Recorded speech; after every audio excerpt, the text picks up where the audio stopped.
Na verdade, a gente está dando continuidade, né, uma série de lives que a gente está fazendo aí antes da gente começar o nosso curso de pós-graduação em Nutrição Esportiva e Obesidade. Então, a gente está convidando algumas pessoas especiais, né, e hoje a gente convidou a nutricionista Tatiane Fuji, que é nutrigeneticista, para falar um pouquinho desses testes, né, nutrigenéticos que hoje estão aí acontecendo. Então, ela é nutrigeneticista. E, Tati, é um prazer ter você aqui com a gente, né? É sempre uma alegria ouvir você falar, porque é uma pessoa que estuda, que entende, que está no meio.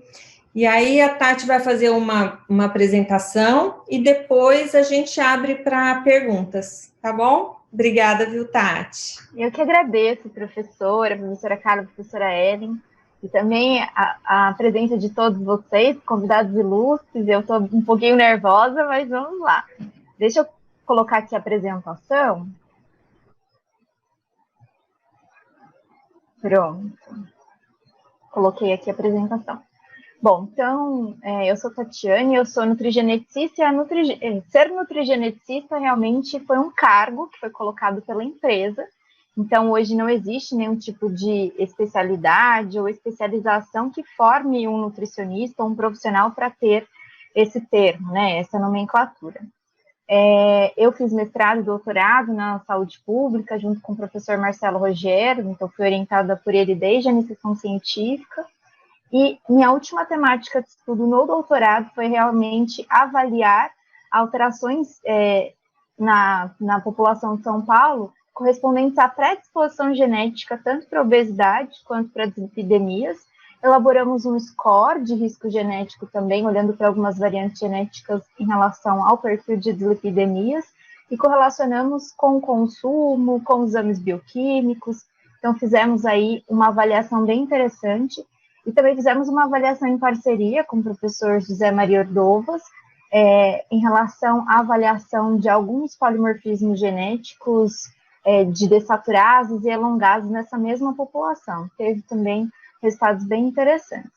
E hoje a proposta é falar com vocês a respeito desses testes de nutrigenética na prática clínica, né? Cada vez mais são muito comuns. E nós observamos ali um cenário de muita gente praticando, mas nem todo mundo preparado. Então, eu queria colocar algumas questões também para nós discutirmos e também para nós refletirmos, porque existe, sim, claro, evidências, existem estudos importantes, mas nem tudo ainda é praticável, né? E o que a gente consegue observar realmente é essa necessidade de cada vez mais profissionais estarem com bastante conhecimento, com bastante recurso científico para poder levar esse benefício para o paciente, que é o nosso principal objetivo, né? Quando a gente fala de teste nutrigenético, eu vou começar falando um pouquinho da genômica nutricional, que ela é baseada nessas 3 subdivisões, né? Então, a gente tem a nutrigenética, eu costumo dizer que a nutrigenética quem faz é o laboratório.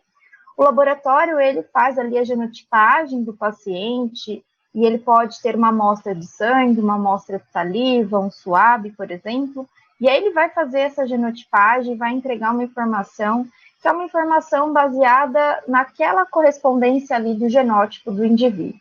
Então, se é um indivíduo, por exemplo, um heterozigoto, um homozigoto alterado para uma enzima, por exemplo, a MTHFR, ele vai dizer que esse paciente ele tem mais chance de ter atividade reduzida dessa enzima, e isso pode prejudicar a conversão, por exemplo, de uma maneira bem simples, de ácido fólico e metilfolato. E aí ele não vai entregar, muitas vezes, uma informação que esse paciente ele possa colocar em prática, porque esse paciente ele vai precisar de um prescritor, de um profissional, de um nutricionista, de um médico, para interpretar essas informações e colocar isso em prática. Então, eu digo que a prática de tudo isso é a nutrigenômica. Quando eu penso em nutrigenômica, eu penso em modulação dessa resposta fenotípica. Então, se é um paciente que realmente apresenta ali marcadores para alterações cardiovasculares, ou um perfil de obesidade, ou de síndrome metabólica, alterações no perfil bioquímico, insulina aumentada, glicemia aumentada, enfim, todas as alterações previstas para esse quadro, eu já consigo, então, identificar no exame de nutrigenética essas informações que poderiam realmente ter contribuído para levar para esse quadro de síndrome metabólica, e aí, então, eu vou olhar o que na rotina desse paciente, aquilo que no perfil dele, de histórico clínico, também de histórico familiar, pode agregar informações em relação a ter realmente essa predisposição e esse risco, tendo ali um fenótipo alterado. A gente costuma dizer, né, e eu tenho certeza que vocês já sabem disso, que as informações em relação ao perfil genômico desse indivíduo, principalmente quando nós estamos falando de nutrigenética, de genômica nutricional, não são informações que vão condicionar destinos. Então, são informações que vão predispor a alguma chance, algum risco, algum fenótipo, né? Então, isso é bem importante, porque às vezes isso é muito claro para o profissional, mas não fica tão claro assim para o paciente, porque o paciente ele chega muitas vezes no consultório com muita expectativa. Muitas vezes ele chega falando para a gente que o exame é a última solução dele, é o último recurso que ele vai utilizar. E isso é muito importante também, porque às vezes esse paciente ele coloca tanta expectativa, e o exame, se a gente for observar muitas vezes, como ele é uma ferramenta adicional, tudo aquilo que o profissional já faria como condutas individuais, olhando para a rotina, olhando para os exames bioquímicos, olhando de repente para esse perfil aqui de microbiota intestinal, olhando para todo o cenário que a gente já tem de costume olhar, isso já faria muito efeito, né? Então, quando a gente coloca a genética, é realmente para ser aquela cerejinha do bolo, né? Aquela informação adicional. Eu estou dizendo isso porque existe, sim, muitos pacientes que chegam na clínica querendo imediatamente fazer o exame e a gente não fez nenhuma abordagem juntos, né? Então, hoje, por exemplo, na minha prática, eu tento fazer algumas abordagens antes com esse paciente para que realmente a gente possa conhecer, porque o que os estudos eles mostram? Eles mostram que quando a gente tem alguma alteração, quando eles observam alguma alteração específica e quando eles fazem um trabalho de acompanhamento com esses indivíduos, eles observam um padrão alimentar. E um padrão não é conquistado de uma hora para outra. Um padrão, ele é uma combinação de todas as nossas decisões diárias, né? Então, todos os nossos hábitos, aquilo que vai ser realmente construído ao longo de um tempo. Então, muitas vezes eu preciso trabalhar previamente com esse indivíduo para depois aplicar um exame. Só que a gente também tem uma outra questão. Às vezes o paciente ele já chega no consultório com o exame pronto, que foi prescrito por um outro profissional, ou também que ele teve a compra pela internet, né, que é algo que a gente pode discutir também, porque isso envolve questões éticas bem importantes, né? Então, quando a gente olha para esse cenário da genômica nutricional, ela é bem abrangente nesse sentido, e ela também reforça que o nosso epigenoma pode ser modulado pelas nossas escolhas, pode ser modulado pelo ambiente intrauterino, então tudo aquilo que a gente tem de exposição, desde o ambiente intrauterino, já vai formando parte dessa possibilidade de ter esse epigenoma modulado, né? Então a gente também estuda do ponto de vista dessa perspectiva de programação metabólica, né? Barker já dizia, desde a década de 80, então será que aquela doença no indivíduo adulto tem um reflexo na vida fetal, né, na vida intrauterina? Então, será que existe realmente essa conexão? E por isso que é importante a gente pensar no todo. Na prática clínica, a gente não consegue hoje, por exemplo, avaliar alterações em relação à epigenética. Então, avaliar uma alteração de proteínas históricas, avaliar um perfil de metilação do DNA, avaliar microRNA. Na academia, a gente consegue com muito mais facilidade, né? Então, e isso é importante porque cada vez mais os estudos eles já vão nos mostrando essas correlações, né? Porque mais do que observar, mais do que ter ali uma avaliação, é ter sugestões do que e como modular, né? Porque eu posso falar para o meu paciente, você tem essa alteração genética, e aí, o que eu faço? Eu tomo mais água? Eu consumo mais fibras? O que eu faço com essa informação? Então, mais do que conhecer essa informação, é saber como aplicar essa informação. Então, quando a gente olha para esse cenário, principalmente de alterações metabólicas, doenças não transmissíveis, crônicas não transmissíveis, são alterações que correspondem não somente a um gene, um grupo específico de genes. São muitos genes que podem influenciar, por isso que a gente diz que é uma condição poligênica. E além de ser uma condição poligênica, ela também é multifatorial. Então, ela tem muita contribuição do meio ambiente, né? Então, a gente estuda, por exemplo, como que foi o aleitamento materno, trabalhando ali com uma criança que fica mais fácil de observar essas informações, como que foi esse aleitamento materno, como que foi todo o ambiente intrauterino, aconteceram modificações importantes durante esse período gestacional, então isso é também importante para a gente compreender esse epigenoma. Algo que é muito comum da gente observar, até mesmo alguns profissionais dizerem, né, que a gente vai fazer uma determinada postura, um determinado consumo e a gente vai silenciar, né, a gente vai tomar ali um negocinho de manhã e a gente vai silenciar, né, então isso é muito simplista. Talvez para o paciente ele vai entender melhor essa história do silenciamento, mas quando a gente está trabalhando de profissional para profissional, é muito importante deixar muito claro. Isso pode acontecer, é previsto também nessas modificações epigenéticas, né? Mas a gente não consegue garantir para o nosso paciente. Então, a gente pode pensar numa modulação, né? Então, a gente pode pensar realmente, eu vou trabalhar com essa estratégia pensando nessa modulação, olhando para o seu exame genético e observei que tem essa informação, então vamos pensar nessa modulação.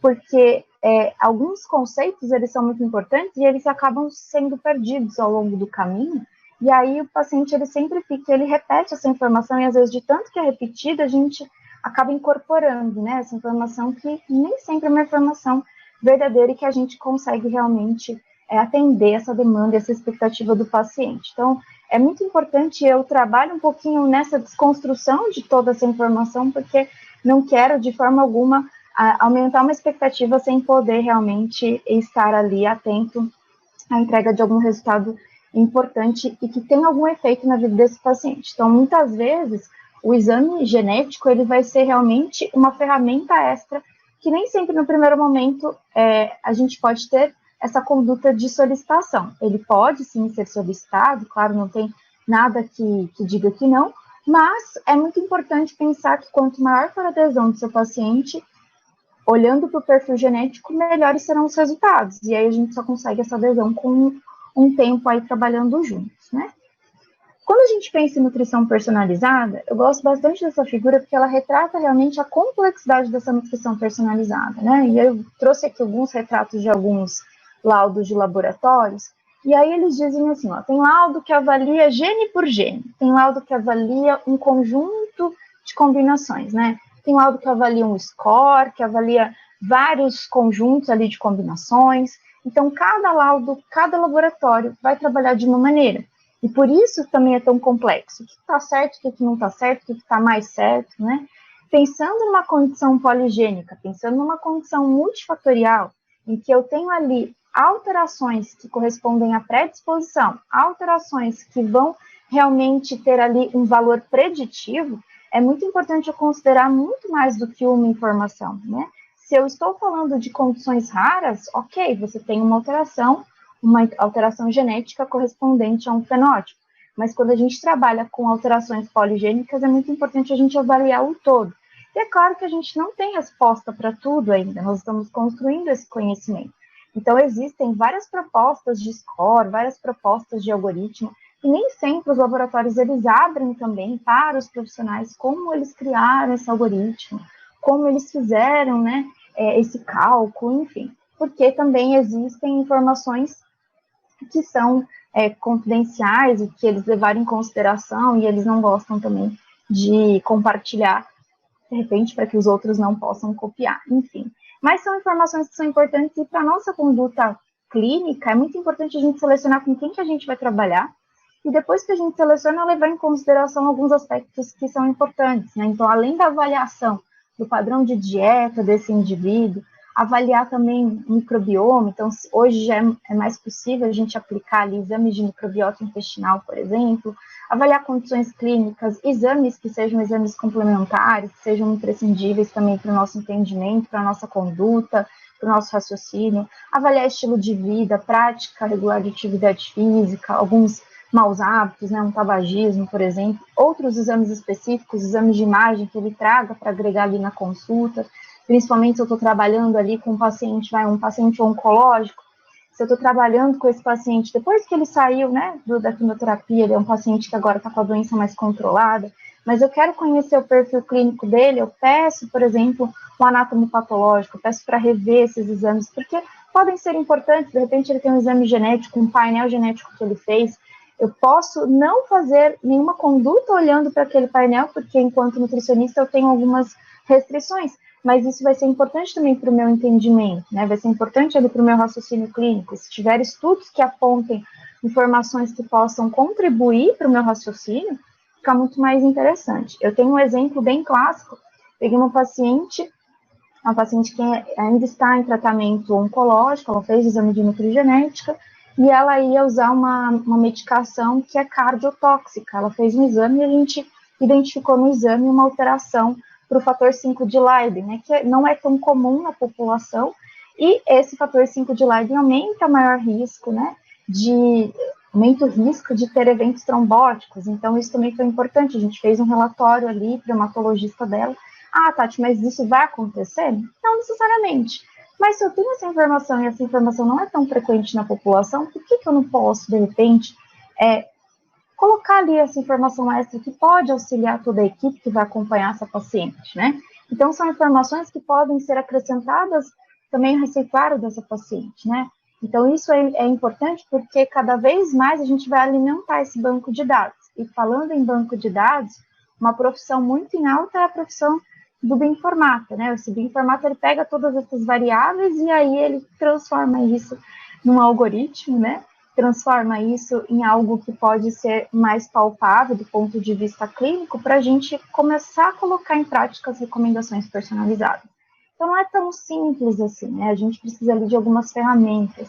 E por isso, cada vez mais, as propostas dos pesquisadores é trabalhar com esse painel mais ampliado, mas ali com condições em que eu posso, por exemplo, mensurar, de repente, qual é o peso do alelo de risco, qual é, por exemplo, o odds ratio que está associado com aquela condição, será que, de repente, pensando na obesidade, existem polimorfismos genéticos em que eu tenho um peso maior em relação a outros, né? E aí eu posso pensar nesse peso em relação, de repente, à frequência na população, em relação ao próprio odds ratio, em relação aos estudos de intervenção, não somente estudos de associação, né? Os estudos de associação que nós levamos em consideração nos exames de nutrigenética, né, os GWAS, eles são muito importantes, mas eles não nos traduzem uma causalidade. Muitas vezes ali aquela associação tem genes ali, por exemplo, nos primeiros GWAS, por exemplo, tem um GWAS de 2010, em que foi avaliado quase 250 mil indivíduos, que tem genes ali que até hoje a gente não sabe essa função. A gente sabe que pode contribuir, mas a gente não sabe a função dele. Então, se a gente não sabe essa função, como que eu vou sugerir alguma informação ou alguma conduta, né? Como que eu vou traduzir essa informação na vida do paciente? Mas, de repente, se ele for colocado dentro de um algoritmo, for somado a um risco, por exemplo, isso pode ter alguma relevância em relação a algumas condutas, em relação a ter uma atenção maior com aquele paciente. Enfim, são propostas. E eu achei bem interessante esse termo, né, a customização das intervenções nutricionais, né? E aqui os autores, eles colocaram a medicina 4P. A medicina 4P, ela foi colocada em algumas publicações na literatura desde 2004 por um pesquisador chamado Leroy Hood, que até hoje trabalha com essa medicina 4P, baseada em 4 pilares. Uma medicina preditiva, então uma medicina que não se baseia em diagnóstico, é uma medicina preventiva, então conhecer essas informações de forma prévia pode ser muito importante realmente para contribuir para a prevenção de alguns desfechos. É uma medicina participativa, porque quanto antes eu conheço essa informação, trago o meu paciente para participar, mais fácil e, né, melhor será a adesão dele, essa é a proposta, e ela é personalizada, porque a gente vai olhar para essas informações tão específicas do DNA desse indivíduo. Só que mais do que olhar para o DNA do indivíduo, é importante olhar para o indivíduo, né? Porque quando a gente caracteriza esse indivíduo olhando para o exame genético em relação ao status de saúde e doença, né?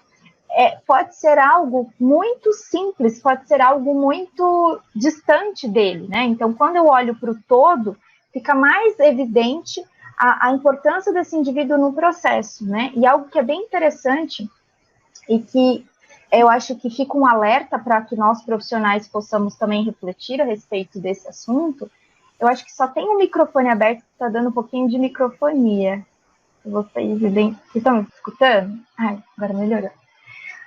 Então, quando a gente pensa, por exemplo, né, na participação do indivíduo, um estudo publicado em 2019, na Nature Behavior, mostrou uma situação que foi até uma situação interessante. Então, o que eles fizeram? Os pesquisadores pegaram aproximadamente um grupo de 100 indivíduos cada um, e aí eles fizeram 2 abordagens. Avaliaram o polimorfismo do FTO, que está muito associado com o padrão de fome, está associado ali com o perfil, né, de aumento de MC, associado com perfil de aumento de peso corporal, e avaliaram um outro polimorfismo associado com alterações em relação ao perfil cardiovascular quando pratica alguma atividade física. E aí, então, eles fizeram a coleta do exame e depois fizeram ali as intervenções. Para o grupo do FTO, deram uma refeição e avaliaram o padrão de saciedade pós aquela refeição. No grupo do exercício, colocaram esses indivíduos para fazer um teste de esteira e avaliação do esforço físico durante esse teste. Fizeram por alguns dias durante a genotipagem do exame até o exame ficar pronto. Quando o exame ficou pronto, o que eles fizeram com esses grupos? Pegou o primeiro grupo ali do FTO e eles trocaram os resultados. Então, aquelas pessoas que tinham alteração genética, eles falaram que elas não tinham alteração genética. E as pessoas que não tinham alteração, eles falaram que tinham alteração. Foram novamente levados para essa intervenção aguda, colocaram lá para que eles pudessem consumir essa refeição e colocar o perfil de saciedade deles depois dessa refeição. E no outro grupo, da mesma maneira, trocaram os genótipos e pediram depois para eles avaliar essa percepção de esforço. Com a troca, o que os pesquisadores observaram? Observaram que quem teve aquela informação de risco associado mudou um pouco a maneira como eles estavam percebendo tanto o esforço quanto aquela sensação de fome, né? Então, eles observaram o seguinte: a maneira como nós comentamos essa informação com o nosso paciente pode fazer muita diferença. Então, imagina só, e aí a grande discussão do estudo também, claro, o estudo ele não levou em consideração algumas informações prévias do indivíduo, enfim, mas eu entendi que a proposta do estudo, depois eu posso até compartilhar com vocês esse estudo, a proposta do estudo foi realmente observar essas informações na maneira como elas são colocadas para o indivíduo, né? Porque ninguém aprendeu na faculdade como você vai orientar um paciente, um indivíduo com os exames de nutrigenética, né? Então, essas informações nós ainda estamos amadurecendo, tanto em conhecimento quanto até mesmo no formato de comunicar com o paciente. E aí, algo que o estudo também coloca como uma grande repercussão é a venda direta ao consumidor. Porque esse indivíduo ele vai pensar, nossa, que interessante esse exame. E é interessante, né? Eu vou avaliar isso, vou avaliar aquilo e vou avaliar aquilo outro. Todas aquelas informações, vou saber o que eu posso suplementar, o que eu não posso suplementar, o que eu tenho que consumir, o que eu não tenho que consumir. E aí ele vai achar isso fantástico, vai comprar, e ele não tem o poder de discernimento de saber qual é o melhor, qual é o mais completo, como eu vou ter esses benefícios, como eu vou atingir esse resultado. E aí, então, ele faz, muitas vezes, uma seleção que pode ser pelo investimento. E, às vezes, você tem investimentos que nem sempre tem ali uma característica de ser mais benéfico, não é verdade? E esse indivíduo, então, ele pode trazer no consultório, numa primeira consulta, esse exame de nutrigenética que ele comprou e ele quer ali uma informação do profissional que pode estar muito bem capacitado, mas a nossa realidade é que nem todos estão. Então, são informações para a gente já começar a refletir a respeito, porque cada vez mais isso é comum em consultório. Muito comum, né? Eu costumo dizer, realmente, quando eu tenho esse paciente com esse comportamento, ou quando ele está pensando em comprar, vamos tentar algo juntos primeiro. Vamos tentar uma abordagem clássica, individualizada primeiro, porque a gente pode ter muitos benefícios e, como eu disse, colocando esse padrão a longo prazo para tentar estabelecer uma conexão também com esse indivíduo, para que quando esse exame ficar pronto, se é que esse paciente vai fazer esse exame, e aí ele pode, né, ter um momento específico da vida dele para fazer ou não, ele pode, então, ter muito mais benefícios e vantagens, até mesmo nessa comunicação em relação a esse exame, né, e no entendimento de como ele vai utilizar essas informações ao próprio benefício.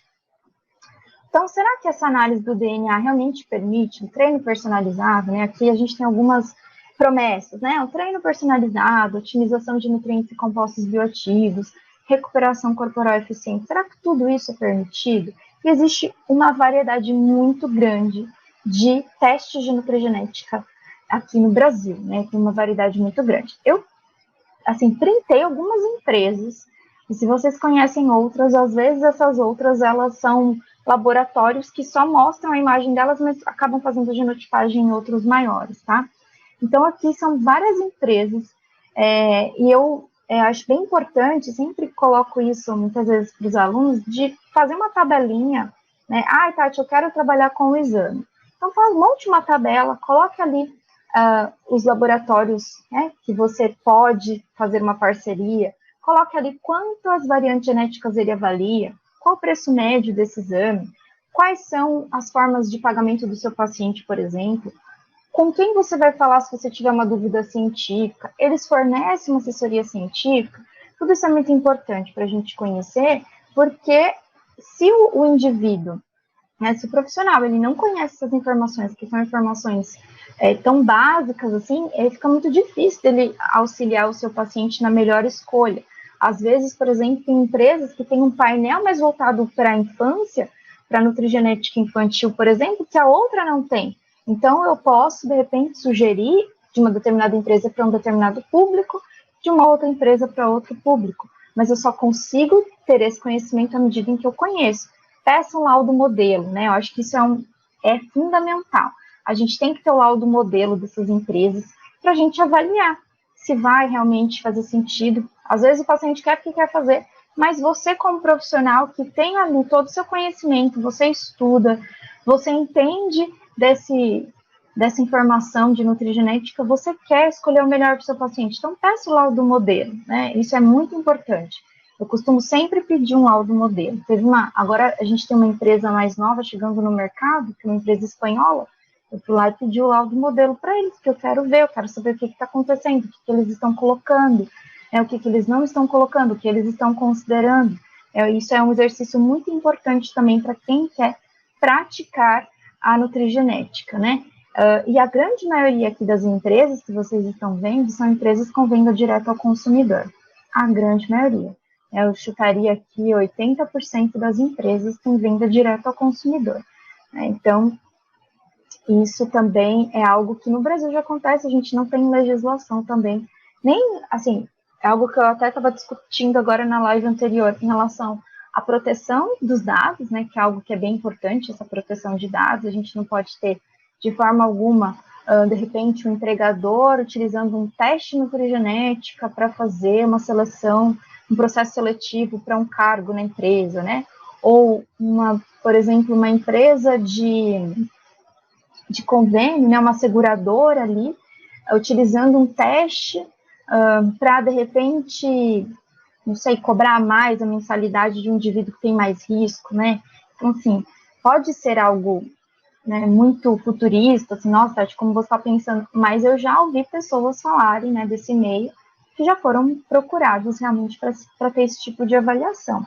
Então, como a gente não tem ali a segurança ainda de todos esses dados, né, isso é bem importante exatamente para que o paciente ele fique seguro em relação a, não somente ao perfil confidencial dessas informações, né, mas também para que esse paciente ele não tenha ali nenhum tipo de surpresa no futuro. Isso é bem importante. Porque uma coisa é a gente ter todos esses dados. Imagina se todas essas empresas se juntassem para montar um banco de dados, olha só que interessante, um banco de dados brasileiro, né? Assim como a gente tem a previsão aqui de 2 projetos importantes, né?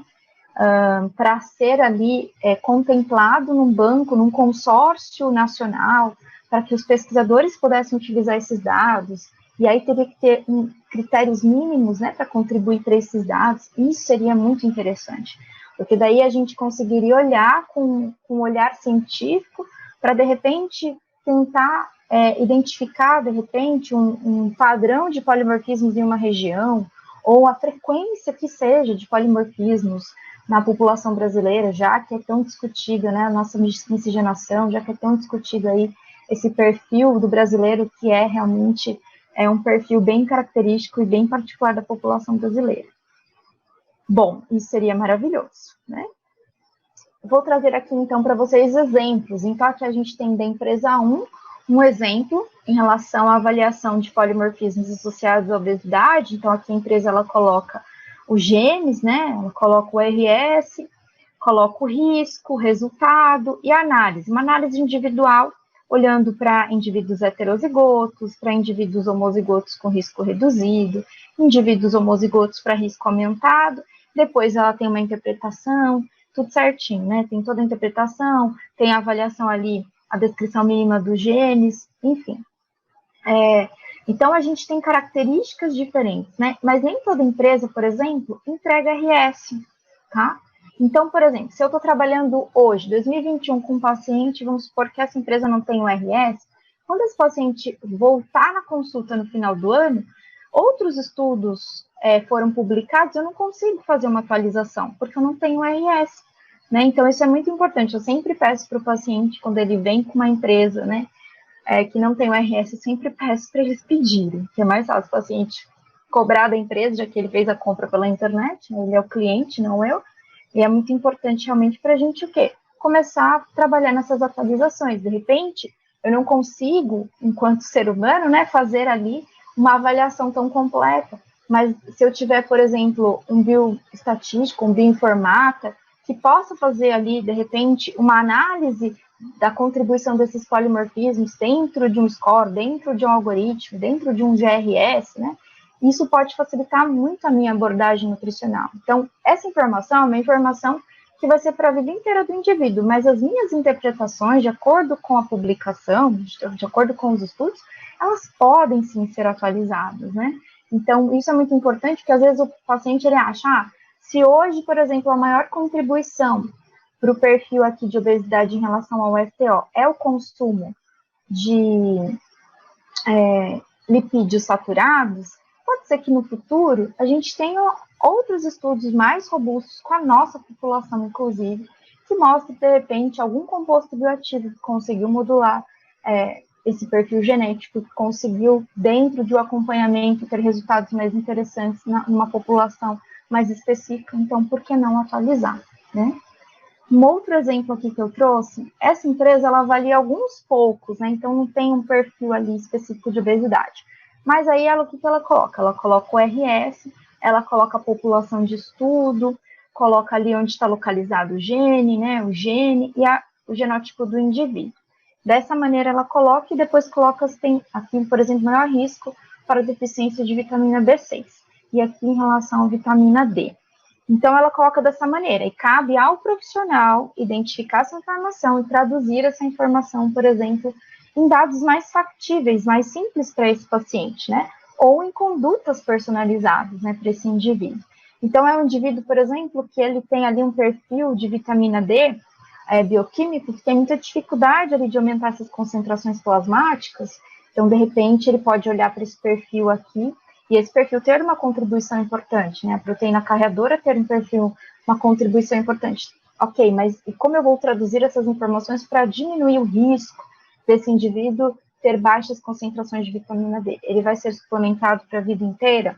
Ou não? Ou eu mantenho o perfil mínimo? Ou se ele tiver alguma alteração autoimune, como fica essa vitamina D? Se ele tiver ali um histórico na oncologia, como fica essa vitamina D, né? Então, são questões para o profissional raciocinar e para que ele possa também olhar para o perfil do paciente, porque de repente um paciente que tem ali um perfil de estilo de vida mais saudável, que não tem um histórico de nenhum diagnóstico, ele consiga até mesmo ter ali um perfil de vitamina D próximo do limite inferior, por exemplo. Mas, de repente, um paciente que já tem um histórico clínico não seja tão interessante assim. Então, depende muito, né, do paciente. Ou também, pensando sempre nessa evolução do laudo bioquímico, nunca olhando, né, para um único parâmetro. Então, isso também é importante para a contribuição do raciocínio nutrigenético desse paciente. Tá? Bom, então, essa terceira empresa, ela faz aqui um score. Essa daqui é uma empresa israelense, e ela faz um score, e ela é uma das empresas que não abre, então não tem como saber como que esse score é feito, né? Eu sei que eles olham para bancos de dados, eu sei que eles avaliam muitos polimorfismos, então aqui tem um perfil que tem até menos polimorfismos, mas às vezes a gente acha vários polimorfismos, vários genes. É uma empresa que não libera RS, então a gente não tem como saber também qual é a variante, né? E eles colocam uma reguinha aqui, né? Então, avalia aqui, tipo, por exemplo, um risco muito menor, um risco normal, um risco intermediário, um risco maior, um pouquinho maior e um risco muito maior, né? Então, eles têm ali uma faixa também de legenda para esse resultado também, tá? Então, assim, o layout é um layout muito bonito. Eu já peguei um exame dessa mesma empresa que avalia, inclusive, polimorfismos para oncologia, mas, assim, de mais de 600 páginas, tá? O layout, ele é muito bonito, o paciente, ele fica bem encantado com esse layout. Mas aí a validade científica, o profissional, ele precisa realmente entender dessas informações para ter essa validade científica, né? E o quarto exemplo que eu queria trazer para vocês também, esse é um exemplo de uma empresa europeia, uma empresa de Portugal, e eles colocam, eu acho bem bonitinho aqui, eles colocam um perfil, né, de onde esse paciente ele está, dentro de um risco baixo até um risco mais alto, esse paciente está aqui no perfil 75%, e aí eles colocam todos os genes que eles avaliaram, aqueles que tiveram impacto, que têm impacto neutro, colocam os genes, colocam o RS, colocam a alteração, colocam o resultado do indivíduo aqui. Antigamente, eles colocavam o resultado do indivíduo nas últimas páginas. E aí, a gente tinha que ir lá buscar o genótipo desse indivíduo para entender por que deu impacto, por que não teve impacto, porque uma hora tinha impacto, uma hora não tinha impacto. Aí, agora, ficou um pouquinho mais fácil a gente observar o resultado do indivíduo, mas eles não avaliam, não tem um score associado, né? Não sei também como que eles fazem essa avaliação para ter os 75%, mas o fato é que eles apresentam várias reguinhas em todos os perfis que eles avaliam também, tá? Bom, então quais são as formas de coleta? Então a gente tem coleta de sangue, coleta de suave e coleta de saliva. É muito fácil essa coleta de saliva, né? O paciente, ele fica meia hora em jejum, ele recebe o kit muitas vezes, ainda mais agora na época de pandemia, ele recebeu o kit em casa. O profissional que está atendendo online não precisa se preocupar, dependendo da empresa, não precisa se preocupar com o transporte. Esse transporte, o custo dele, muitas vezes, é feito pela própria empresa, tanto o custo de entrega quanto o retorno para a empresa também, né? E se for de sangue, o paciente ele vai para o laboratório. Mas como a grande maioria também nem sempre tem laboratórios aqui no Brasil, eles fazem somente, de repente, eles só fazem extração de DNA e manda para sequenciar fora, então, muitas vezes, esses indivíduos, eles precisam também até de mais dias para que esse exame fique pronto, né? Porque a média é em torno de 15 a 20 dias úteis, né? Esse tempo já baixou bastante. Por exemplo, quando eu comecei a trabalhar com nutrigenética, né, com os exames de nutrigenética, há 7 anos atrás, a gente tinha um tempo de liberação de 40 dias úteis, 2 meses para liberar um exame. Hoje a gente tem 15 dias úteis um exame liberado, né? Isso também por quê? Porque as técnicas de biologia molecular também melhoraram bastante, né? Eu lembro que na época a gente trabalhava com um equipamento chamado QuantStudio, a gente tinha um chip, uma quantidade muito pequena de amostra que era colocada, muitas vezes tinha ali um pouco de dificuldade na hora de interpretar, inclusive, os resultados do paciente, tinha que repetir para confirmar. Hoje a gente já tem, por exemplo, NGS, né, que é o sequenciamento de nova geração, então tem os sequenciadores da Illumina, tem sequenciadores da Thermo Fisher, que eles trabalham ali com uma certa velocidade mais interessante, conseguem também entregar dados um pouco mais fáceis de serem interpretados, né? Então, isso também facilitou bastante a vida tanto de quem faz ali o sequenciamento, quanto quem está ali na linha de frente trabalhando com o paciente, que não necessariamente entende biologia molecular, mas que vai querer saber por que um demora 20 dias e o outro 15 dias úteis, enfim, né? Então, tudo isso foi realmente para facilitar todo esse progresso também dentro da nutrigenética, né? E existem também painéis bem amplos, então, às vezes, a gente tem ali, a empresa, ela faz um painel muito amplo, e aí ela, dependendo do paciente, ela vai também liberando aos pouquinhos esses resultados, né? Como se fosse também a venda direta ao consumidor, que a gente tem ali, né? A gente tem ali o nosso login, a nossa senha. Aí você pede assim, hoje eu quero que você desbloqueie para mim o exame de, por exemplo, perfil de vitaminas. Aí vai lá, paga um valor e aí desbloqueia. Então já está tudo na nuvem, já está tudo ali armazenado com os seus dados e você vai desbloqueando aos pouquinhos também. Então, existem empresas que praticam esse formato também de entrega de resultado, tá? O que é importante a gente considerar nos exames? O tempo de liberação para combinar, né, a consulta do paciente, então isso é bem importante. O número de polimorfismos, não somente SNP, né, mas também, principalmente no exame de nutrigenética, a gente avalia muito SNP, mas também a gente avalia polimorfismos de inserção e deleção. É bem comum, principalmente nos glutationes, tá? O suporte ao profissional, então, quem que vai me dar uma assessoria? Se eu estiver trabalhando com uma empresa europeia, com quem que eu vou falar, por exemplo? Né? Qual é o profissional que está por trás de algum exame? Qual é o profissional que vai me auxiliar se eu tiver alguma dúvida? Existem cursos, né, que podem capacitar, por exemplo, existem cursos extra, existem cursos da própria empresa, né? Tem empresas, por exemplo, que só aceitam fazer o exame do paciente se tiver um pedido de exame. Tem empresas que não, mas tem uma empresa especificamente que só aceita com pedido de exame do nutricionista ou do médico, do profissional que pode ali auxiliar aquele paciente, tá? Quais são as nossas grandes limitações, né? Então, a gente tem a nossa população brasileira, que é miscigenada, né? Então, isso também limita, às vezes, por exemplo, se eu estou trabalhando com um teste que foi elaborado ali pensando na população europeia, e aí vem um paciente da China, né? Será que todas essas informações serão realmente informações que vão contemplar toda a variabilidade genética desse indivíduo? Né? Provavelmente não.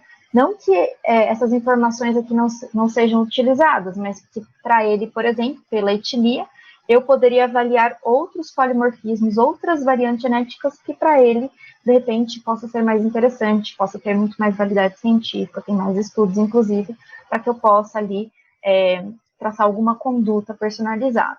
Os testes com poucas análises, então, às vezes a gente pega um teste inteiro, tem 20 polimorfismos, né?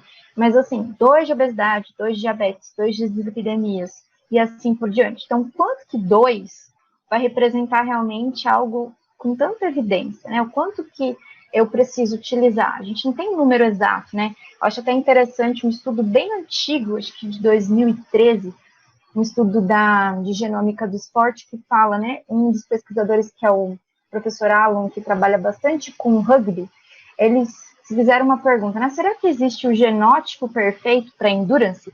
E eles avaliaram 23 polimorfismos e viram que não dá para encontrar essa pessoa. Não, não existe essa pessoa, né? Exatamente porque a gente não tem ali uma quantidade X para saber se realmente o número de variantes que a gente vai analisar é muito e vai ser 100% aquilo que eu vou identificar, ou vai ser realmente pouco. Quanto menos, né, dá uma sensação de que realmente falta ali informação, né? Então, se a gente observar na literatura e realmente selecionar aquilo que tem de mais evidência, eu posso ver que tem muito mais do que 2, por exemplo, nesse exemplo simples que eu dei. A acessibilidade, né? A gente tem esses exames que não são cobertos pelo plano, então se o paciente ele vier com essa expectativa, o plano ele não cobre, apesar de que eu já tive experiências de acho que uns 2 pacientes que já conseguiram, não cobertura total, mas o convênio cobriu, eles tiveram ali um reembolso de 30%, né, do investimento do exame, mas não é uma realidade. O paciente ele vai ter que pagar no particular e isso também é uma questão que pode limitar, né? Às vezes o paciente, por exemplo, ele quer fazer o exame, mas ele ainda não conseguiu nem se alimentar bem, né? Ele acha que comer saudável ainda é um investimento muito alto, então ele quer se preparar para um exame que tem um alto valor, um alto custo, né? E aí ele não conseguiu nem se preparar assim para o básico, né? Se organizar para o básico. Então, quanto que isso vai ser factível na vida dele? Quanto que vai ser aplicável na vida dele também, né? E todas as questões éticas envolvidas, né? Como eu falei, a própria proteção dos dados, essas informações que são preditivas e às vezes o paciente entende como diagnóstica, às vezes o profissional não consegue colocar isso também, né, para o paciente de que são preditivas. Então, são algumas limitações, mas que são importantes para que a gente possa, então, construir esse conhecimento e levar também essa forma de se comunicar para os pacientes. Porque de tanto que a gente fala, uma hora eles conseguem identificar e conhecer, né?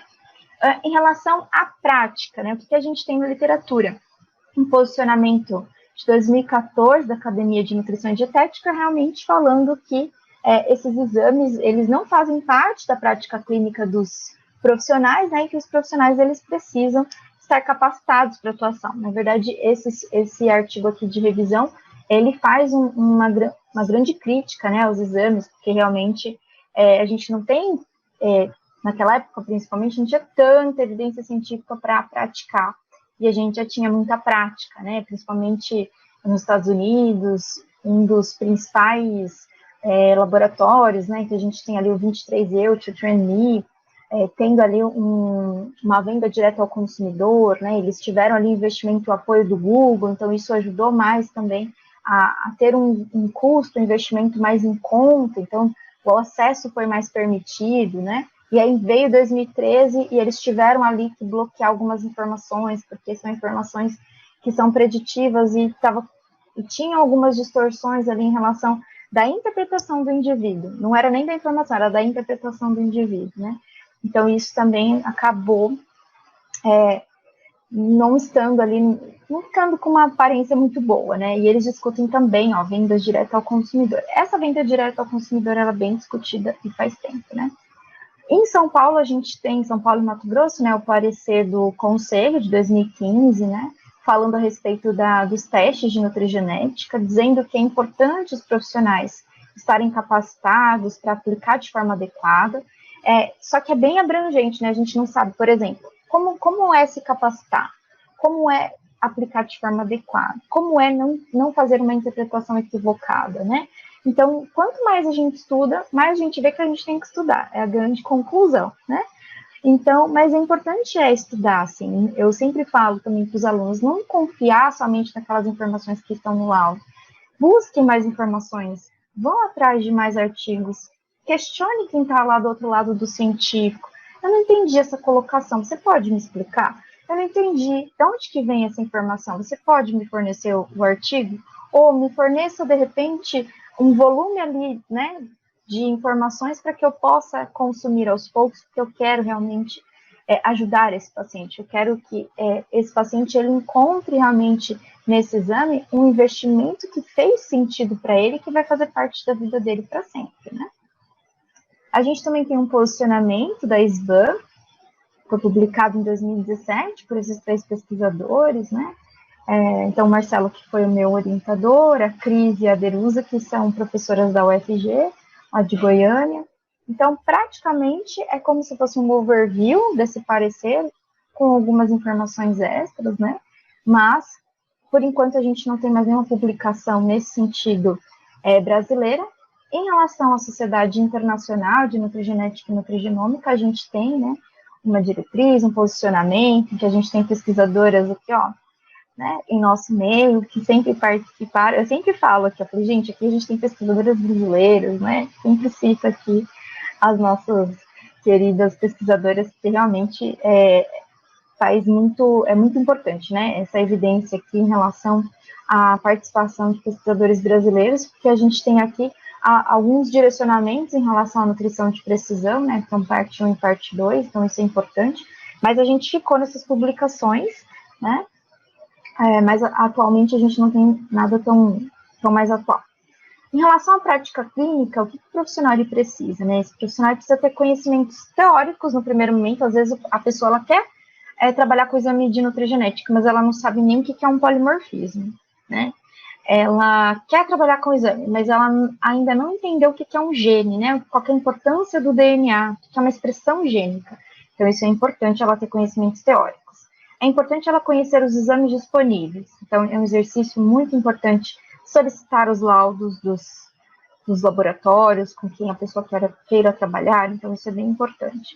Como realizar a coleta do exame também é importante, porque isso muitas vezes pode trazer um custo a mais para o paciente, né? Se ele tiver que pagar, por exemplo, o transporte.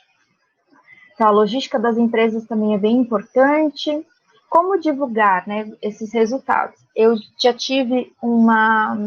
presenciei uma situação que foi a seguinte: o paciente ele fez o exame e ele teve esse exame prescrito por uma profissional e ele mudou de cidade e aí ele foi para outra profissional e a outra profissional teve ali a sensação de que o exame não foi colocado em prática, né? Então, mas isso daqui, ó, a gente tem que ver isso daqui, a outra não viu. Então, isso é muito importante, facilitar o entendimento do paciente e até mesmo colocar um cronograma.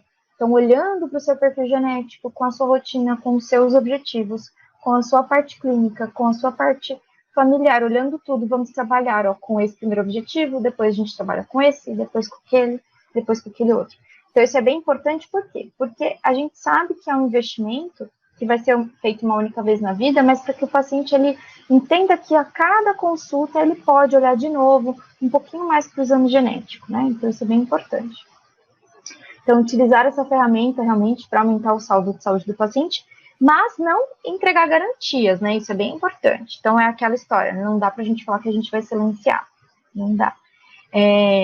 E aí a gente pode falar em modulação, acho que ser bem prudente, né? Igual quando a gente pergunta, né? Ah, mas se eu comer brócolis é bom? É bom, mas depende para quem, qual a quantidade, como que vai ser feito o método de cocção. E são várias informações que aí o profissional que entende do paciente vai saber responder, né? Então, como comunicar os resultados indesejáveis aos pacientes? Então, por exemplo, a gente tem exames que avalia, por exemplo, o perfil da ApoE. Então, se o paciente é E4, não tem no laudo, a maioria dos que eu conheço não apresenta assim, risco aumentado para Alzheimer tardio, mesmo porque a gente não só tem a ApoE para aumentar risco para Alzheimer, né? Mas se a gente falar nessa palavra Alzheimer, já cria ali um incômodo, né, nesse paciente. Poxa, eu tive os meus pais, eu passei por tal situação, eu vi não sei quem. Então, isso também é algo que é muito importante do profissional comunicar para o paciente, porque se ele jogar no Google, tudo que ele jogar no Google, ele pode encontrar de maneiras bem distorcidas, né? Então, essa informação é uma informação para a gente sempre questionar em relação, por exemplo, se o laboratório ele apresenta um termo de consentimento e o paciente quer saber dessas informações, se nesse termo de consentimento, acho que é importante na hora da consulta reforçar isso, você quer saber de tudo, né? Essas informações são importantes, mas sempre falar que é algo preditivo, não está traçando diagnóstico, sempre voltar. Preditivo para que o paciente ele não fique incomodado e aí, de repente, seja algum gatilho para que ele tenha um excesso de preocupação, uma frustração desnecessária, né? E ali um incômodo também desnecessário. E combinar realmente o formato de protocolo que vai ser utilizado com esse paciente, pensando também em fidelizar, né? Não somente utilizar uma vez, mas utilizar uma, duas, três, quantas vezes forem realmente necessárias para que os objetivos, né, tanto do profissional quanto do paciente, principalmente desse paciente, sejam alcançados. E pensar que isso é a longo prazo, não é de uma hora para outra, né? Bom, como mensagens finais, eu gosto muito dessa charge, né? Eu gosto muito dessa publicação, embora de 2010, ela é super recente, né? Super atual, que é realmente, eles estavam falando aqui, uma publicação da Nature, dizendo que falando um pouquinho da nutrigenômica, né? Então, essa ciência está disposta, né? Está exposta ali à mesa, então sirvam-se, né? Então, não dá para a gente ficar realmente pensando que existe, né, uma receita única para todo mundo. É importante essa individualização, é importante a gente pensar que esse exame de nutrigenética é mais uma ferramenta, mas também é importante a gente pensar que o nosso paciente ele não é a cobaia, né? Ele não vai ficar ali tentando de tudo, depois um pouco, mais um pouco, mais um pouco. Então, a ideia também dos exames é tentar otimizar, encurtar esse caminho entre a identificação desse polimorfismo, a identificação dessa variante genética e o resultado, pensando sempre nessa otimização e pensando sempre nesse resultado mais antecipado para que a gente possa realmente prever ali um perfil de saúde o quanto antes nesse indivíduo, né? Um perfil ali de uma saúde sustentável, vamos dizer assim, né? Que é mais prolongada. E isso vem com o tempo também, então isso é importante também o paciente ele ter esse reforço, né? É importante a gente pensar na plasticidade fenotípica, né? Então, a habilidade de um genótipo resultar em mais de um fenótipo quando são expostos em ambientes distintos, né? Veja os estudos desde a década de 80 lá, que ainda a gente nem tinha o projeto Genoma Humano sendo finalizado, né? Que foi finalizado em 2003. Então, gêmeos univitelinos que apresentam características genéticas muito, muito, muito próximas, quando eles crescem, se desenvolvem, têm as próprias decisões, eles podem apresentar fenótipos distintos, né? Por quê? Porque o meio ambiente pode contribuir bastante. De todos os fatores, a gente tem a alimentação como um fator muito importante, porque desde o desenvolvimento intrauterino a gente já tem compostos bioativos, nutrientes que são capazes também de modular esses riscos com o passar do tempo, tá? Como considerações finais, então, o exame de nutrigenética é uma realidade, muitas pessoas cada vez mais se interessam, e o que eu observo é que a maioria não tem preparação para realmente executar. Muitos têm muita vontade de estudar, e outros só olham para o perfil do laudo e aplicam essa informação, né? Então, é bem importante a gente, enquanto profissionais, cada vez mais tentar estimular algum tipo de discussão frente aos nossos conselhos, realmente para que a gente não crie ali uma certa banalização em relação a essa ciência que é tão bonita e que é tão séria, né? Discussões éticas são necessárias, né? A população brasileira miscigenada também é uma grande discussão em relação à aplicação de outros dados étnicos em relação à avaliação da nossa população. Os exames com venda direta ao consumidor, né? Porque muitas vezes esse exame ele coloca lá distribuição de macronutrientes, tanto de carboidrato, tanto de lipídios, tanto de proteínas. Se você que entende do seu paciente quer trabalhar com uma distribuição diferente, às vezes o paciente vai te questionar. Ué, mas o meu exame deu isso, e você vai trabalhar com essa distribuição diferente, né? Ele pode te questionar e pode colocar a sua autonomia enquanto profissional, enquanto ali um facilitador, né, dessas informações, e também na parte de tradução dessas informações ele pode questionar. Isso não é interessante, né?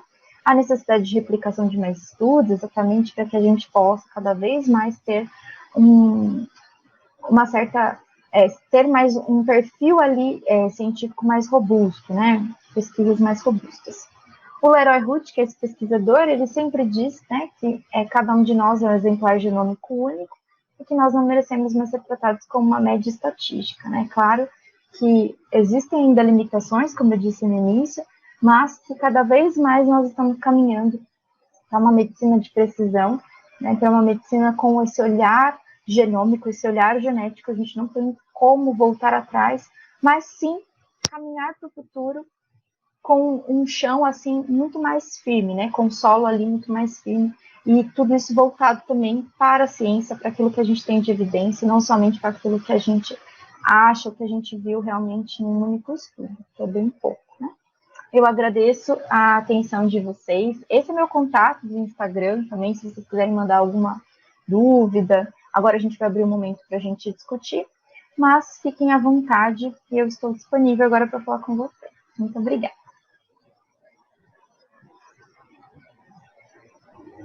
Bom, Paty, primeiro eu queria te parabenizar pela aula, né? Agradecer mais uma vez, antes da gente abrir para a discussão e para as perguntas, né? E eu gosto muito de falar que os testes genéticos estão aí, né? E a gente precisa olhar para eles com muita cautela, né? Eu acredito sim que a medicina de precisão vai ser o futuro, né? Mas a gente ainda está no meio do caminho. A genômica nutricional é uma ciência relativamente nova, né? E eu sempre costumo falar que a gente ainda está achando as peças de um quebra-cabeça, né? Porque muitas vezes as pessoas hoje, elas querem determinar algumas coisas por um polimorfismo, né? Sendo que a gente tem mais de 40 milhões de polimorfismos, uns são de riscos, outros protetores, né? Então, eu gostei muito da sua aula, porque vem bem de encontro com aquilo que a gente defende, tá? Uhum. E eu queria abrir agora, queria que os professores falassem, né?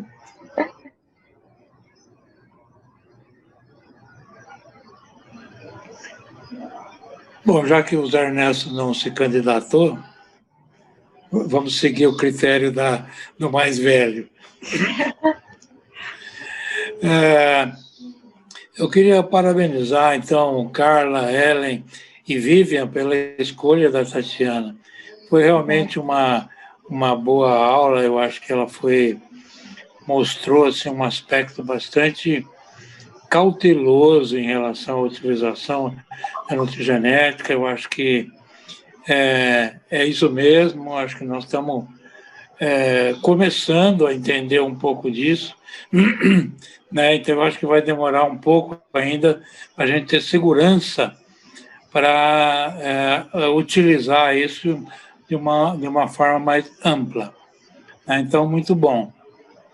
Agora, eu mesmo tenho algumas frustrações em relação a esse campo. Por exemplo, você sabe disso, que o metilfolato é a forma ativa do ácido fólico, né? E a gente pensa na lesão do tubo neural. Tanto isso é importante que se preconiza a fortificação de farinha com ácido fólico. Mas você não consegue zerar isso, né? Muita gente ainda, mesmo com essa fortificação, tem problemas ainda. Né? Então, o que acontece? Você foi obrigado a descobrir que o ácido fólico vai transformado em metilfolato com a utilização de uma enzima, né? Que é metiltetraidrofolato redutase, que tem polimorfismos, né? Então, e a população tem assim, várias formas, na TT, homozigoto, heterozigoto, e aí isso confere uma atividade diferente da metileno tetraidrofolato resultado.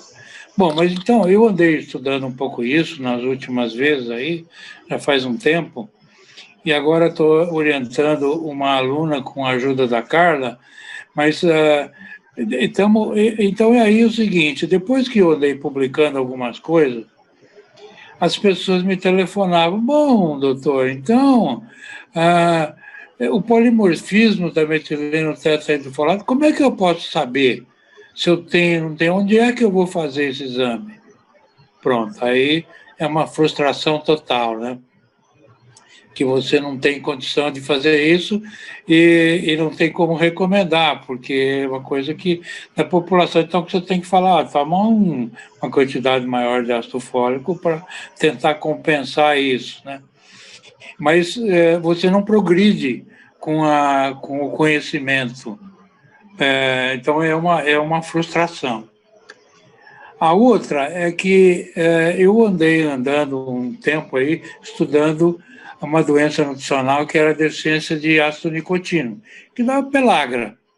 Né? Então, por que muita gente bebe e alguns têm pelagra e outros não têm?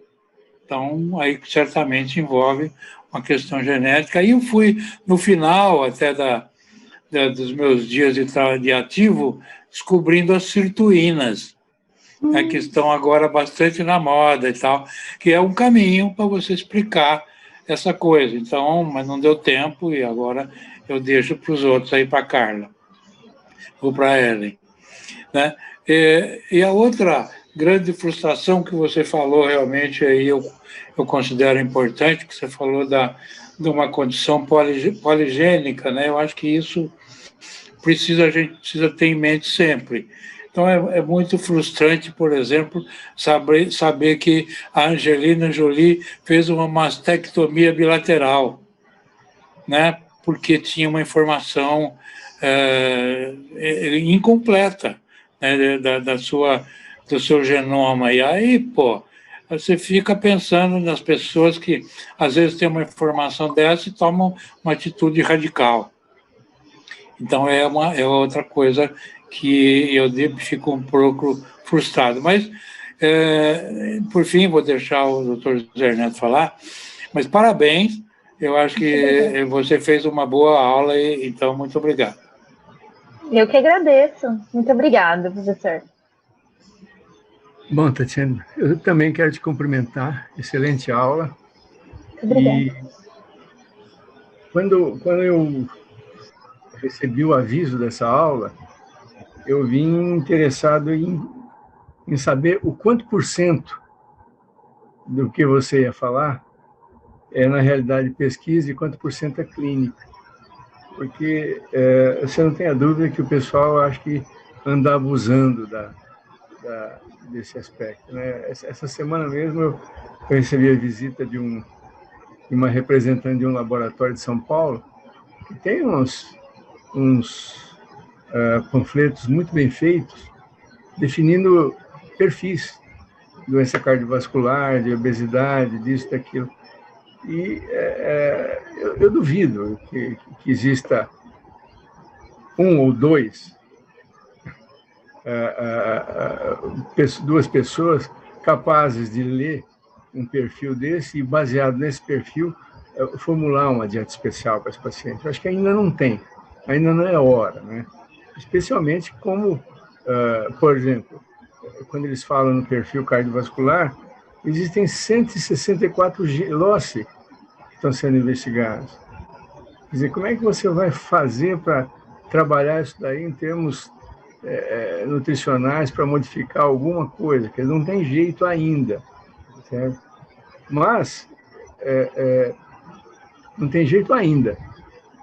Eu ainda tenho o que vocês fazem, o que vocês estão fazendo de pesquisa, certo? O que a Carla tem feito com a identificação de genes para a obesidade mórbida e resposta à terapêutica cirúrgica, por exemplo, né, da obesidade, eu acho fundamental isso, certo? Mas parabéns, certo? E a nutrigenômica é muito legal quando você tem uma doença provocada por um gene específico, né? Uhum, exatamente. Quer dizer, aí você identifica, tem essa mutação, a alimentação não vai ter efeito nenhum, você tem que usar remédio, beleza, né? Mas no caso dos polimorfismos e das doenças poligênicas, né, isso é muito complicado. Uhum. Mas eu tenho quase que certeza que, num futuro não muito distante, você vai poder fazer esses exames facilmente, né, e definir a sensibilidade sua a um determinado tipo de alimentação. Meus parabéns para você, para a Carla, para a Ellen, e fico feliz de ver que a nutrição caminha para um lado não da feiticeira que ficava mexendo na panela para fazer dieta. Parabéns para vocês, tá? Parabéns, Carla, Ellen e Tatiane.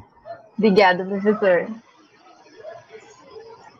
Eu acho assim, né, Inês, professor Hélio, toda vez que a gente vai falar sobre esse assunto, as pessoas às vezes saem frustradas da aula, né? Porque todo mundo quer uma resposta, quer usar um teste no consultório que dê, né, a resposta que a gente está procurando, e isso ainda não é possível, né? Então, eu acho que a nossa missão aqui é despertar esse aspecto crítico, né? Eu falo, Carla, você é contra teste genético? Não, eu sou completamente a favor. Não dessa maneira, né? Mas o que vem daqui para frente, eu acho que a gente ainda não tem embasamento científico suficiente para dar essas respostas que as pessoas estão procurando, tanto o terapeuta, né, quanto o paciente. Mas eu acredito muito nisso, né, e a gente não pode deixar isso cair na descrença, cair na banalidade, né? Então, eu acho que é nesse sentido que eu gosto, né, de falar, de despertar a curiosidade das pessoas, né, e também trazer para a terra, né, trazer para o chão firme. Bem, e por fim eu quero, na realidade eu é que agradeço, porque além de rever amigos, bons amigos, né, foi maravilhoso realmente rever vocês. Eu estou aqui porque, como todo mundo sabe, eu trabalho com a área de exercício, então essa não é minha área específica, mas eu sou uma grande curiosa, né, e acho bárbaro todos os apontamentos que foram feitos, porque eu penso que é isso, a ciência ela anda ao lado da clínica, né, de uma certa forma, mas com muita cautela. Eu acho que quando a gente consegue fazer esse trabalho, aí esse trabalho realmente ele fica o 100%. E é por isso que eu te parabenizo, viu, Tatiane, porque acho que a aula foi essa, muito cuidadosa, né, uns apontamentos muito, muito interessantes. E agradeço a presença de todo mundo, agradeço, Tatiane, pela presença aqui conosco, mas todos os nossos amigos aqui. Obrigada, foi uma bela noite, belíssima noite. Muito obrigada, professora, obrigada mesmo. Tem mais alguém, gente, que quer fazer alguma pergunta, algum comentário? Pode abrir o microfone, falar. Eu vou fazer só um comentário rápido. Ai, perdão, Heitor, pode falar. Pode falar primeiro, ladies first. Ah, fofo. Ô, Tetiane, primeiro, obrigada e parabéns pela sua palestra. Eu sou apaixonada por esse tema porque eu trabalho com epigenética, mais pela parte de fisiologia, por mecanismo fisiológico, organogênese e metilação de DNA. Então, me interessa muito esse assunto, mas eu queria fazer uma questão, porque eu não sou nutricionista. Então, na faculdade, eu consigo fazer facilmente exame, por exemplo, para metilação de DNA. Então, eu consigo ver o que está alterado, eu consigo ver os genes que estão metilados. Isso é fácil da gente fazer. Mas, pelo que eu ouvi você falando, na prática clínica a gente não consegue fazer isso. Ainda não tem nenhum tipo de exame que a gente consegue fazer isso. Você sabe do porquê, qual que é a dificuldade de ser feito isso em ser humano, assim, na prática? Eu acho que é mais por uma cautela do que os profissionais, eles não sabem ainda fazer uma interpretação, né? Então, você pode até ter, mas às vezes a pessoa nem sabe que existe, então nem pede, né? Ela não tem esse conhecimento também para fazer essa solicitação. Então, o que a gente vê, muitas vezes, eu peguei, por exemplo, um painel europeu esses dias, que ele tinha polimorfismos avaliados em genes que estão associados com metilação, né? Então, isso é possível, mas olhar a metilação em si não é algo comum, não é comum mesmo. Mesmo porque a metilação é o intermediário, né? Então, você pode ter uma porcentagem de metilação e aquilo vai ou não interferir na expressão dos genes, aquilo vai ou não interferir na proteína, né? Na quantidade de proteína. Então, eu acho que ainda a gente está na área da pesquisa mesmo, por isso que eu acho que dentro do meio acadêmico é mais fácil, a gente tem feito isso, mas a gente não consegue traduzir isso para a prática clínica ainda. Eu acho que isso é muito perigoso se cair aí, né, no mercado, vamos supor. Não, realmente. Tá certo. Obrigada, Tetiane. Eu que agradeço. Tatiana, eu gostaria de te parabenizar pela excelente aula, principalmente pelo bom senso que você teve em relação à utilização desses testes, porque a gente sabe que tem profissionais que aproveitam, né, porque é possível ganhar utilizando esses testes, mas é importante a gente lembrar que na prática clínica a gente tem que priorizar aquelas práticas simples, né, de melhorar a qualidade da alimentação, utilizar parâmetros bioquímicos, para depois a gente pensar num teste genético. Pela minha experiência, tem alguns pacientes que dá certo a gente utilizar esses testes, principalmente na área de nutrição esportiva, que a gente tem essas opções, como você falou, que dá para avaliar um perfil em relação ao tipo de treino, recuperação, lesão, dá para a gente fazer uma combinação muito bem feita com o plano alimentar. Claro, sempre em associação com o educador físico. Então, assim, depende muito do paciente. O mais importante é a gente sempre individualizar. Então, eu gostei muito da sua abordagem e eu te parabenizo. Obrigado. Muito obrigada. Eu que agradeço de verdade.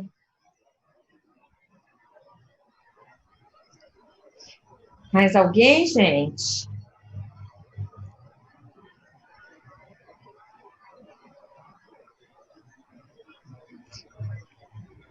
Bom, não, peraí, vamos tirar uma foto, né, Kemi? Por favor, tira uma foto que eu preciso registrar esse momento.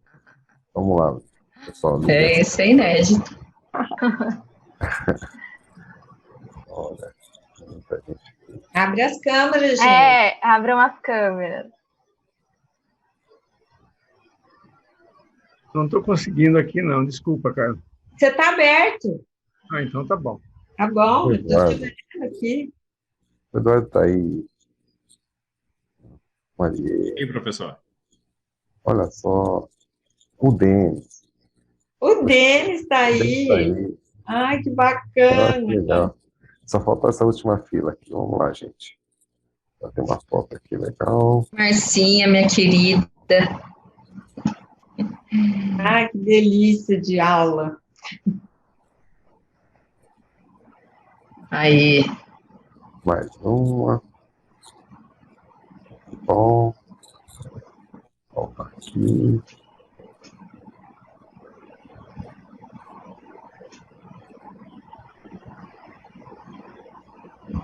Pronto, Kevin? Pronto, peraí, mais uma. Tem uma outra tela aqui, tem um monte de gente aqui. Foi muito boa, gente. Maravilha. Obrigado. Gente, foi muito bom ver vocês. Venham sempre, viu? Também. E Foi um prazer, realmente. Nossa. muito bom, de verdade. Parabéns para vocês.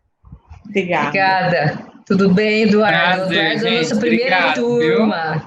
Tchau, gente. Muito obrigada. Tchau, boa noite para todo mundo. Obrigada. Boa noite. Até mais. Tchau. Obrigado, até mais. Tchau, tchau.